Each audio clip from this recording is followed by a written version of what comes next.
It captures people's imagination, I think, first and foremost. Architecture does affect people in ways that maybe architects understand only after a building's built. People perceive architecture as simply being an object or a vessel within which people are housed. And that's clearly not what our sense of architecture is. What the hell is an architect? What does an architect do? You know, what is the difference between an architect and a builder?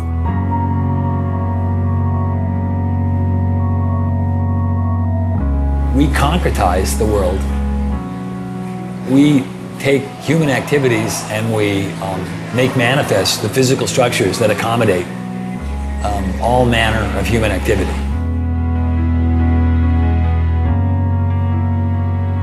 The design studio is a place where individual action and individual creativity is measured very directly by the people around them.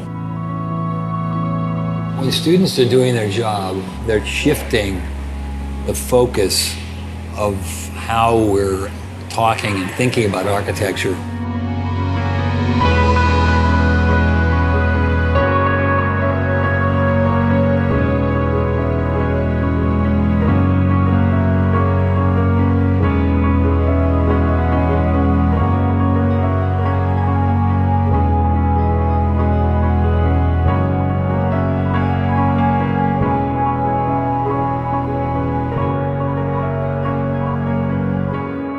Before you kind of come to architecture school, you sort of have this idea about objects and things like that, and then once you get here, it becomes all about space and all about occupation. And people sort of see a lot, architecture sort of sculpturally, and there's a point at which you stop dealing with objects, sort of things to stare at, and you start dealing with occupation.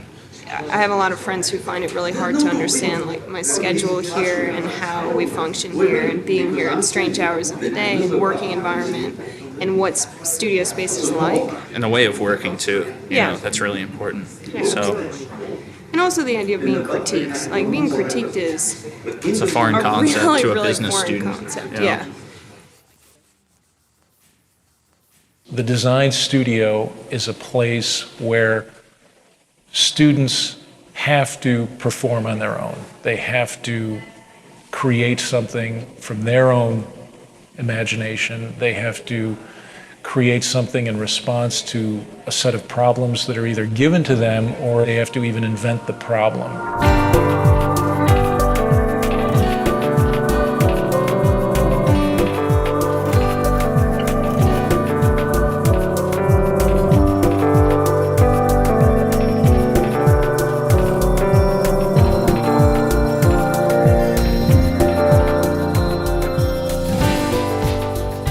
There's no other place that you can get this kind of culture. And we've been together for 5 years, like the whole group, right? So we know everybody. Everybody knows everything. It's like a second home. It's like a second community of people who are all struggling with the same questions. Now, when I worked at home, there was so much lacking in the projects. There's nobody to bounce things off of. The inspiration is at a minimum when you're on your own. Architecture education in US is one of the best because of this studio system. Always students hang around their own studio and talking, learning from others. That is the most important space for the education of architecture. It's like they were hating on Robert Moses because he's so insensitive and he tore down neighborhoods and this, that, and the other. It's like, you know what? Get in a car, drive on the West Side Highway, take the Triborough Bridge into Manhattan. Okay. And then you will understand what he was trying to do. That visual procession in the automobile, spectacular. No. It is spectacular. You're thinking about it now because oh yeah, of course. Now we sit in traffic and we look at it. But back then, like the city had to make that transformation. The great thing about architecture schools is it still takes place in a kind of space where people discuss the work together in a kind of both a personal way, a one-on-one way, and in a very public way. Ultimately, there's a kind of arena. There's a public arena where the work is discussed, where students can present themselves personally to other people and show that they have a stake in the work and what they really think about the work. And that's extremely important, I think, to the development of an architectural project, because that's ultimately how architecture at certain points is really developed in the real world. And it's both an important lesson, but it's also a way in which, through that kind of intensely personal and human contact, that the work gets better.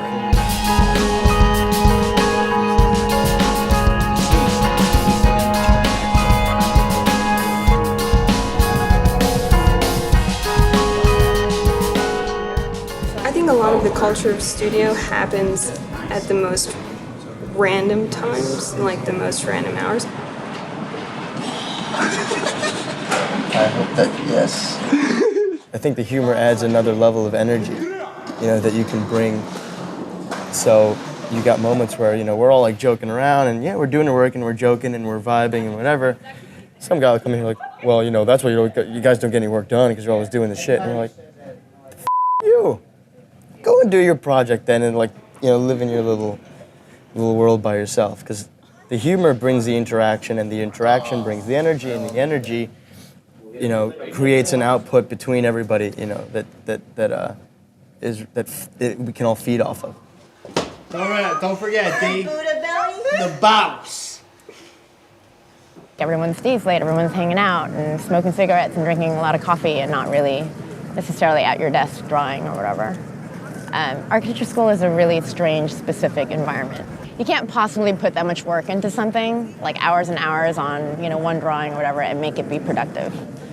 You could tell an architect that it's due tomorrow and they'll put in the 12 hours and it might actually look the same as if they spent a whole week on it, I should have gone home earlier than I did, because I just every 5 minutes I would take a little bit of glue and put it somewhere and then stop and figure out what the hell it is that I just did and then start over again, so.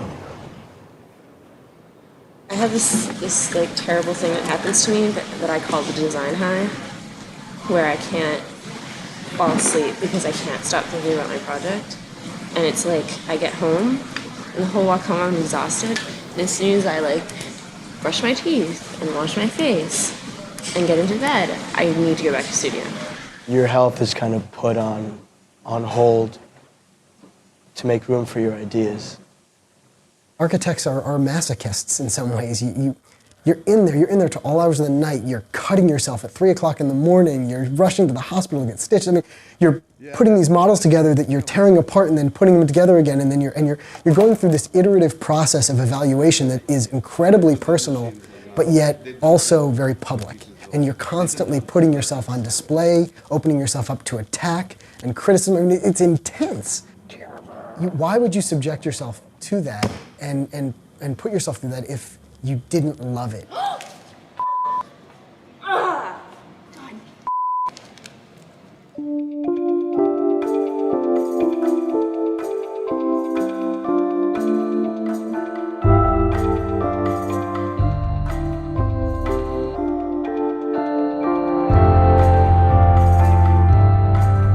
That's a conceptual mistake. A structural system does not separate between each unit. Usually the span of structure encompasses 3 or 4 units, or maybe more. Well, I understand, but I don't see why that has to necessarily be the case, especially. It necessarily be this case. It has to be this case. I understand that I don't have to, but I think it's important for the, It's for wrong. the resolution. It's fine. It's wrong. Why is it wrong? Tell us why it's wrong. Economically. It's not wrong. Systems. We could critique his whole project in terms of the economy. But you've done. Basically, they're these walls, Dan. In terms of his diagram. Yeah. It's how Those have to be every other third wall is structural. I mean, then that completely ruins the areas in It does not ruin anything. It wasn't necessary to have that conversation. The point was made, and then that's it. I understood the point. They understood or I thought he understood my point. I thought that should be the end of it, and then there were more important things to talk about and other people that had to talk to them, and still talking about it for 20 minutes. One thing that I always have an issue with is students get so frustrated if they don't have a good critique. I think they misinterpret what a good critique is. I mean, by definition, it's a critique, it's a criticism. So if you go into a critique and all the critics, all they can do is blow hot air up your ass and tell you how great the project looks, well, that's still not, to me, that's not a good critique. They didn't criticize anything. To me, a good criticism is if you can inspire enough thought based on what they see and what they hear. If it inspires enough thought, then they will criticize. Not criticize in the sense of attacking. They're going to criticize because whatever you showed them inspired enough thought that they have their own opinion about the thing now. That's a criticism. I'm not gonna argue with you because I have a feeling it wouldn't be productive. We could go on all night. We could. I know that's not the point. You We're would stop trying and to listen occasionally. We'd be able to find, some resting spot here where we're kind of talking about the same thing, and you allow us to help you. The other thing I think that is sometimes very negative is the idea that the student should be trained to do a sales pitch in this jury process. I mean, I think that really probably the student should at first be silent, and the jurors should really start to ask questions about the drawings and try to understand the project in a more Socratic way, rather than this sales pitch followed by criticism. If you're a smart architecture student, you're listening very closely because you're not only interested in how that work is coming out of you, but also how other people are seeing it.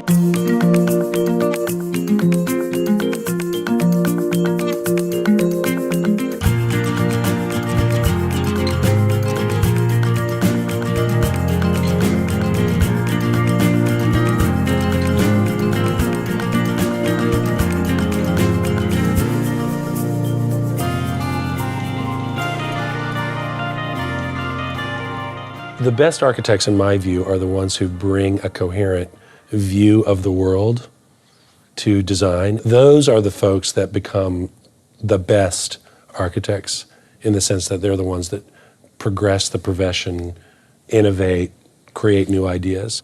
The most important thing about being an architect is learning how to think clearly. You have to be able to think clearly to practice architecture. There's a tendency to see people as singular. If you're artistic, you're not practical. If you're practical, you're not artistic. That's totally preposterous. I mean, architecture is embedded in both worlds. And if anything, architecture is the connective tissue between these two kind of spheres. And it'd be impossible to live in one or the other. One, you'd be practical and never produce a piece of work of any interest. The other, you'd be producing work that has no meaning or no connectivity. I think design requires a certain kind of smartness that holds those schizophrenic views simultaneously in one's thinking. Even as a young person, you know whether you can do that. And as you mature, it's quite rewarding to have those opposing views in your mind at all times. There's not just one role for an architect. There are all different kinds of contributions an architect can make in the culture. The question of what's a good architect, I think that there are many different perspectives that come at a project as it's developing. And what's important for the architect is to be able to listen to people outside of themselves and take that and then give something of themselves to a project and make something incredibly unique and wonderful.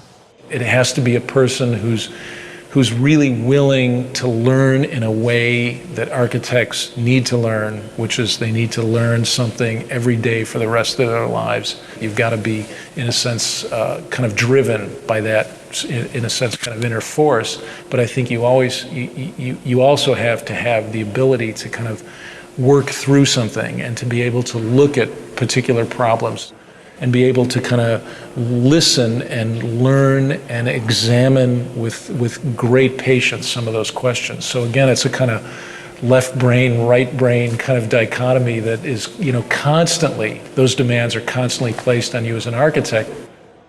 There are other disciplines that bring other things to the table, but I think our ability to envision or imagine something that is not there, it's almost spooky to people. This notion that you can look at a site or look at a parking lot and see a building there, I think it's extraordinary. It's an extraordinary skill, and we are one of the few disciplines that can do that. I would not trade for anything the skill set that I learned in school, because it's very, very, very unique to our discipline, and that's what we bring to the table.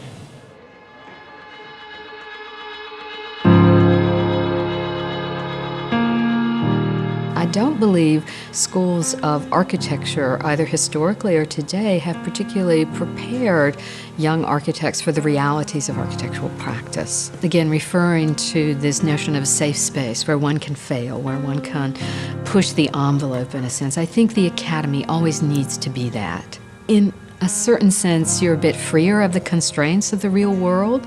We need to understand that those constraints also have to be brought into the academy so students can begin dealing with them and dealing with them in an inventive and creative way. I think the academy should be a kind of idealized space, but it also has to be a kind of laboratory, a testing ground for the real world. And I don't think we're so good with the latter. I mean, we are still that ivory tower. Sometimes I think we lose a little bit of the reality of what our job is and what our profession is really about. I think people really forget the reality of what it's going to be like to be working as professionals.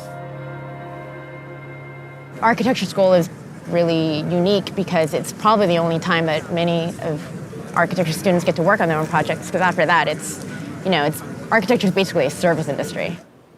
I think that the profession is a lot different from the education in that you never work alone. It's hard to design an entire building by yourself. There's always other people that you have to network with or design with or consult. That collaboration is not usually present in school, which is a good thing and a bad thing, because during school you're trying to develop your own sort of way of working. You're very fast and you always predicting what I'm going to say. Their education is not preparing them to become kind of architects in the full sense of the word architect, being both poets and practitioners. They are wonderful, they're talented, they're smart. The tragedy is that the students are not sufficiently prepared to be independent thinkers. They either function at the poetic level or they function at the pragmatic level. The two shall never meet.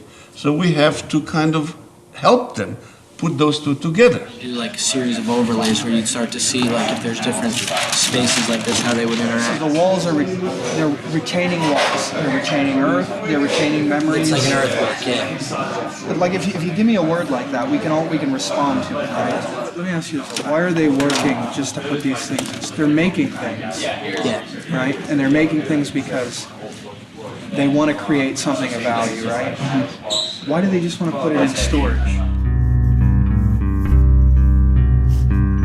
Do I think I might not be an architect? Sure. The likelihood that I work in an office after I graduate is pretty high, though. I don't think that people have to be stuck there for like 3 years and then get their license and then they do their own stuff. I want to start doing my own stuff and work in an office. I look forward to seeing what's going to happen. I'm excited to see what my signature ends up being. I want to teach and I want to write and I want to work for a firm that will let me do all of these things. I want to get some experience in a larger firm to see how they work and see how they operate. Do that, and then hopefully the long-term goal is to, start my own practice.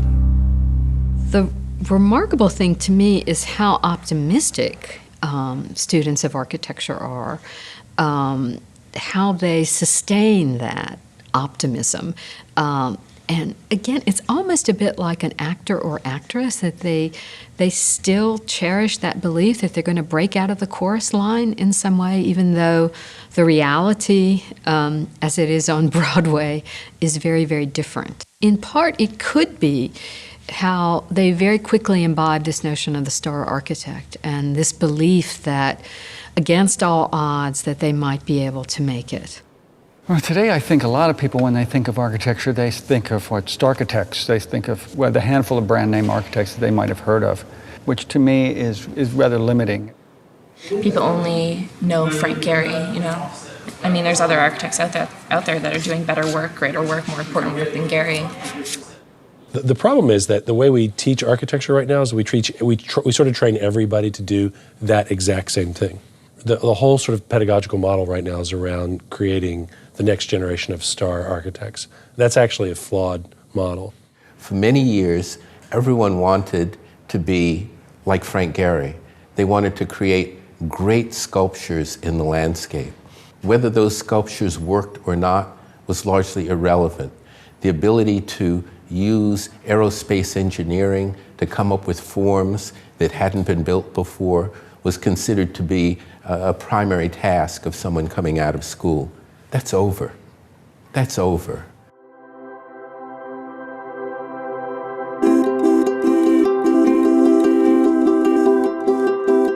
I would argue that this current generation of beginning students of architecture have the capacity to reshape a world like we've never seen before. And they need to have access to as much technology and as much discourse, meaningful discourse surrounding these techniques and these tools so that they're fully prepared to go out into the world in the future to do something positive and productive. Students are coming out, they're working with individuals around the world who need shelter and who need ways of living that are affordable and supportable and sustainable. The students themselves have been pushing to force faculty to think differently about the way faculty see the environment, use the environment, and create objects that serve not just the aesthetic interests of the architect. It's fundamentally an optimistic profession. You don't go into architecture if you're a pessimist, if you don't actually believe that the world can get better. So I think you've got a bunch of optimists that go into this design profession who actually believe that their buildings are going to make the difference in somebody's life. I think that the built environment is something that people have such an appreciation for. If you don't care about this, then like, what do you care about? It's about understanding human behavior, human desire, human want. Architecture is what you experience in your daily life on the street, the space of the street, how you navigate the street, how you relate to the buildings around you. People tend to think architecture is done for and by other people. It's also done by you if you decide to maybe put a new window in your house or change the traffic flow in your house or your office. At architecture school, you got the freedom to, you don't like something, do something about it. That's what they told you for 5 years. Do something about it. Doesn't matter what, just do something about it. The school is kind of about a way of thinking, and what you're going to do in architecture school is not what you think it's going to be, That you're not going to go in there and be designing colonial homes and things like that. We don't just need shelter, we need atmosphere, and we need to be inspired. I think one of the most important things you can take from this school is not to lose your ambition. It's not just, 4 walls and a roof. There's more into it. There's like a life to it that I think we get here, and we should really take with us everywhere you go. You're gonna come to architecture school. I hope you understand the creative process. I hope you understand the transformation that your mind and body and psyches is gonna go through. Because there is nothing absolute about this.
What do you think about that, Mr. Doc Boy? Yeah, making a movie, huh? Right. Yeah, sure you are.